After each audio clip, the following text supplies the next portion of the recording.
నమస్తే, welcome to 99 TV. చూశారు కదా, లిక్కర్ స్కామ్ తోటి ఉక్కిరి బిక్కిరి. ఏదో అయిందనుకుంటే ఏదో అవబోతోంది.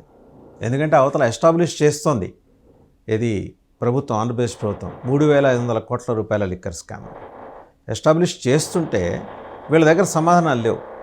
వైసీపీ దగ్గర మిథున్ రెడ్డి రిమాండ్ రిపోర్ట్లో పాయింట్లు చూస్తే ఒక 10-15 పాయింట్లు చాలా క్రూషియల్గా ఉన్నాయన్నమాట. ప్రత్యేకించి ఇక్కడ ఈ మొత్తం వ్యవహారం ఎలా లీక్ అయిందంటే, సగం విజయసాయిరెడ్డి గారు చెప్పారు, సిట్ ఉద్యోగం సగం ఆయన చేశారు. ఆయన మొత్తం ఎలా ఇదిగో అప్పుడు ఇలా జరిగింది, ఇప్పుడు ఇలా జరిగిందంటే పోసుకొచ్చినట్టు చెప్పేశారు. మిగిలిన సగం ఎవరి దగ్గర నుంచి వచ్చిందంటే ఒక డేటా ఆపరేటర్ అనూష అనే ఒక మహిళా డేటా ఆపరేటర్, ఆవిడ్ని విజయసాయిరెడ్డి గారి రికమెండేషన్ తోటి నియమించారు.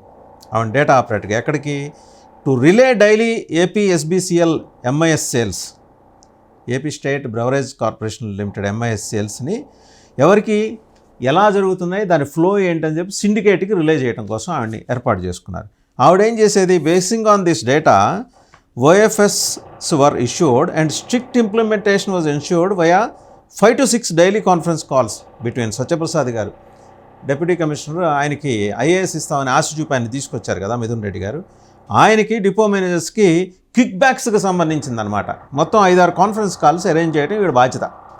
సరే చూశారు సిట్ వాళ్ళు, వీళ్ళందరూ అవతల ధీరోదాత్తులు ఉద్దండులు ఉన్నారు కాబట్టి మనం ఎవరన్నా ఒక చిన్న స్థాయి ఉద్యోగిని పట్టుకుంటే మొత్తం వాళ్ళని భయపెడితే మొత్తం బయటకు వచ్చేస్తాయంటే, అనూష గారు ఆవిడ వాలంటరీగా చెప్పేశారు. వీళ్ళని చూడంగానే జరిగిందంతా పోసగుచ్చినట్టు మొత్తం చెప్పేశారు. ఎట్లా కాన్ఫరెన్స్ కాల్స్ ఆవిడ షీ యూస్ టు అరేంజ్, ఎవరెవరు మాట్లాడుకునేవాళ్ళు, పైసలు ఎట్లా అందేవి, ఎక్కడ అందేవి, ఎలా అందేవి, ఏ మోడ్లో అందేవి మొత్తం చెప్పేశారు. సో సిట్ వాళ్ళు పెద్ద కష్టపడకుండానే సమాచారం సేకరించారు. కాకపోతే రిమాండ్ రిపోర్ట్ రాసేప్పుడు ఒక 500-600-700 పాయింట్లు రాయాలి కాబట్టి అవన్నీ రాసుకుంటూ వచ్చారు. బట్ కీలకం ఇక్కడ ఈ డేటా ఆపరేటరే, ఆవిడ ద్వారా మొత్తం డేటా ఈ క్రైమ్ అంతా బయటికి రివీల్ అయింది అనేది రిమాండ్ రిపోర్ట్లో సిట్ ఆఫీసర్స్ రాసుకుంటూ వచ్చిన మాటలన్నమాట. సరే, gig pack demands were coordinated via secure apps, ఏమేంటంటే వాట్సాప్, సిగ్నల్ ద్వారా అండ్ విపిఎన్ నెంబర్స్. ఇలా cash was collected and distributed through Mithun Reddy, ఆయనే మొత్తం కలెక్ట్ చేసేవాళ్ళట, ఆయనే డిస్ట్రిబ్యూట్ చేసేవాళ్ళట. అంటే కడప ఎంపీగా ఉద్యోగం చేస్తూనే ఆయన ఇవన్నీ చేసేవారట. సో మల్టిపుల్ రెస్పాన్సిబిలిటీస్ ఆయనవి. ఆయన associates during meetings with Prakash, అంటే ఆయన చెప్పేశారంటే చాణక్య ఆబ్లిక్ చాను అనే పేరుతో కూడా, eventually replacing Sumit in coordinating kick back collections and overseeing the process. ఎంత పెద్ద వ్యవస్థ మిథున్ రెడ్డి గారు పెట్టుకున్నారనేది ఇక్కడ ఎస్టాబ్లిష్ చేసుకుంటూ వచ్చింది. ఇంతకీ అనూష ఎవరు, విజయసాయిరెడ్డి గారు ఆమెను ఎందుకు రికమెండ్ చేశారు, మరి అదే విజయసాయిరెడ్డి గారు ఎందుకు ఇవాళ బూమ్రాంగ్ అవుతుందని అడ్డం తిరిగేసి జగన్మోహన్ రెడ్డి గారి మీద, ఆయన పరివారం మీద ఎక్కి దిగుతున్నాడు. ఇప్పుడు ఇవన్నీ క్రూషియల్. అందుకనే ఈ ఉక్కిరి బిక్కిరి ఎక్కడ చెడింది, పెద్దిరెడ్డి రామచంద్రారెడ్డికి విజయసాయిరెడ్డికి ఎక్కడ చెడింది. పెద్దిరెడ్డి రామచంద్రారెడ్డి విజయసాయిరెడ్డికి చెడిన వ్యవహారాన్ని ఫస్ట్ కనుక్కుంది ఎవరు, సజ్జల రామకృష్ణారెడ్డి గారి రోల్ ఏంటి, ఇదంతా కూడా ఇందులో ఇందులో ఫైండ్ అవుట్ చేస్తున్నారు. ఫర్దర్గా ఒక 6-8 అడిషనల్ ఛార్జ్ షీట్స్ కూడా ఫైల్ అవుతాయి, కోర్టుకి సమర్పించబోతున్నారు, ఏసీబీ కోర్టు. ఇదంతా ఎట్లా అంటే కేసు బిల్డ్ ఎలా చేసుకుంటూ వచ్చారంటే, ఎక్కడ వీళ్ళు ఉక్కిరి బిక్కిరి అవడానికి గల కారణాలు. Consumers complaint about lack of popular brands and poor quality liquor మీద మరి మద్యం వినియోగదారులు కంప్లైంట్ చేశారు. Despite this no corrective action was taken, popular brands were excluded, forcing the market to consume syndicate promoted brands. ఇక్కడ establish అయిపోయింది నేరం, syndicate promote చేసిన బ్రాండ్సే. అవన్నీ ఏంటంటే వైసీపీ వాళ్ళు అనేది మేం కాదు కదా పెట్టింది, అవన్నీ చంద్రబాబు గారి హయాంలో కదా వచ్చినవి, మేము ఎక్కడ పెట్టామంటారు. కానీ డిస్టిలరీని వీళ్ళు ఎట్లా మాయ చేసి బెదిరించి వాళ్ళ కనుసన్నల్లో నడిచేలా చేసుకోవటం, లేకపోతే లాక్కోవటం అనేది మొత్తం కూడా రిమాండ్ రిపోర్ట్లో వాళ్ళు ప్రభుత్వం ఎస్టాబ్లిష్ చేసుకుంటూ వచ్చిందనమాట. Reflecting deeper involvement of the political executive indicating political backing for this indicates control. So తర్వాత ఏంటంటే, గడిచిన 5 సంవత్సరాలు రాష్ట్రాన్ని పరిపాలించిన జగన్మోహన్ రెడ్డి గారు కాదు, లిక్కర్ సిండికేట్ పరిపాలించింది. ఎందుకంటే దాని నుంచి ఎక్కువ అమౌంట్ వాళ్ళకి వచ్చిందని. వైసీపీ ఏం చెప్తోంది, వైసీపీ నాయకులు ఏం చెప్తున్నారు, స్కామే జరుగుంటే రాష్ట్రానికి అదనపు ఆదాయం మేము ఎలా సమకూరుస్తామని. అండ్ ఇంకోటి వాళ్ళ వాదన ఏంటి, డిజిటల్ పేమెంట్స్ మాత్రమే చేయాలి, నగదు రూపంలో పేమెంట్స్ చేయకూడదని ఏమైనా చట్టం ఉందా అని అడుగుతున్నారు. సరే, అదేదో కోర్టు తెలుస్తుంది చట్టం ఉందా లేదా అని, దానికి ఉన్న పారామీటర్స్ ఏంటి, పరిమితులు ఏంటి, విస్తృతి ఏంటి, మొత్తం కోర్టులో మాట్లాడుకోవచ్చు.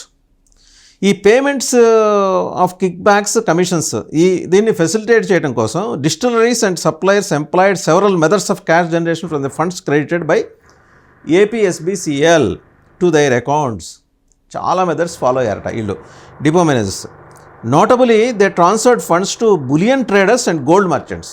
వాళ్ళు ఏం చేశారు, ఈ డిపో మేనేజర్స్ గోల్డ్ మర్చెంట్స్కి, బులియన్ ట్రేడర్స్కి ఫండ్స్ ట్రాన్స్ఫర్ చేయటం, legitimate GST invoices for gold purchase తీసుకోవటం, and subsequently cash was transfer to Kesireddy Rajasekhar Reddy or Booneti Chanikya alias Prakash or any of their associates by such gold merchants after deducting a commission.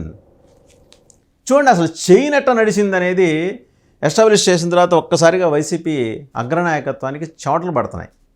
ఏంది ఇది అని gold మర్చెంట్స్కి depot మేనేజర్లు పంపడం ఏంటి, వాళ్ళు GST తర్వాత వాళ్ళ కమిషన్లు డిడక్ట్ చేసుకున్న తర్వాత మిగిలినవి వీళ్ళకి ఎవరు చెబితే వాళ్ళకి పంపించడం ఏంటి, ఈ క్యాస్కేడింగ్ ఎఫెక్టు ఫైనల్గా వైసీపీ హెడ్ క్వార్టర్స్ ఉంది ఎలా దెబ్బ కొట్టిందనేది ఈ రిమాండ్ రిపోర్ట్ ఎస్టాబ్లిష్ చేసుకుంటూ వచ్చింది. ఇంకా ఏంటంటే, in certain cases the distilleries or liquor suppliers would collude with gold merchants and supply gold to the accused. వీళ్ళే కొల్యూడ్ అయిపోయారు. గోల్డ్ కొన్ని కేసెస్లో డిస్టిలరీస్, లిక్కర్ సప్లయర్స్ కొల్యూడ్ అయిపోయి గోల్డ్ డైరెక్ట్గా నిందితులకి అప్పచెప్పటం. From the investigations done so far several suspicious transactions worth nearly 300 to 400 crores has been identified from bank statements of distilleries which deal with the transactions with the gold merchants. డిస్టిలరీస్కి gold merchants తోటి transactions చేయాల్సిన అవసరం ఏమొచ్చింది? వీళ్ళ వ్యాపారం ఏంటి, వాళ్ళ వ్యాపారం ఏంటి, వాళ్ళకి పంపించినప్పుడు మొత్తం జరిగిన బ్యాంక్ ట్రాన్సాక్షన్స్, ఇవన్నీ సస్పిషియస్ ట్రాన్సాక్షన్స్. ఇప్పుడు ఒక వ్యాపారానికి సంబంధించిన వాళ్ళు వాళ్ళ వ్యాపారానికి సంబంధించిన వాళ్ళతోటే ట్రాన్సాక్షన్స్ చేసుకుంటారు. ఈ దేశంలో ఉన్న కంపెనీలో లేకపోతే ఇంకెక్కడైనా ఓవర్సీస్ నుంచి తెప్పించుకోవాలో చేసుకుంటారు. బట్ గోల్డ్ మర్చెంట్స్ తోటి ఈ డిస్టిలరీస్ యాజమాన్యాలు ఎందుకు చేయాల్సి వచ్చింది అనేది ఫైండ్ అవుట్ చేస్తున్నారు ఇన్వెస్టిగేషన్లో. అది 300 నుంచి 400 కోట్ల రూపాయలు. ఆ లెక్క ఇతమిద్దంగా చెప్పట్లా వీళ్ళు. అంటే వీళ్ళకి కూడా క్లారిటీ లేదు, ప్రభుత్వం దగ్గర కూడా క్లారిటీ లేదు 300 కోట్ల 400 కోట్ల అని. ఆ ఇతమిద్దంగా చెప్పకపోవడం అనేది వీళ్ళకి ఆక్సిజన్ ఇస్తుంది. అండ్ రెండోది, additionally they transferred substantial sums to various shell అకౌంట్స్కి పంపించారట. ఎవరు? Depot managers. షెల్ అకౌంట్స్కి ఎందుకు పంపించాల్సి వచ్చింది?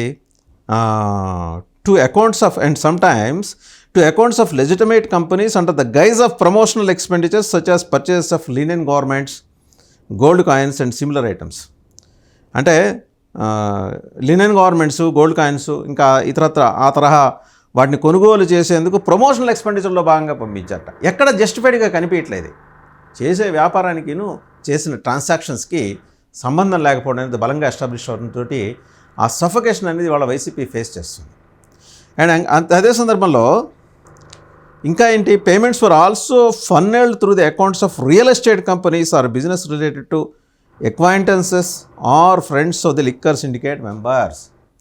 ఈ సిండికేట్ మెంబర్స్ కానీ వాళ్ళ సన్నిహితులు కానీ వాళ్ళకి బాగా తెలిసిన, వాళ్ళకి పూర్తి స్థాయి సన్నిహితంతో సన్నిహితంగా ఉన్న రియల్ ఎస్టేట్ కంపెనీస్ ద్వారా మొత్తం వాళ్ళ accounts payments were also funnelled through the accounts of real estate companies చాలా స్పష్టంగా కనిపించింది. సో ఇవి చాలా కీలకమైన పాయింట్స్. ఇప్పుడు అనూష గారి దగ్గర అదనంగా ఇంకాస్త సమాచారం సేకరించబోతున్నారు.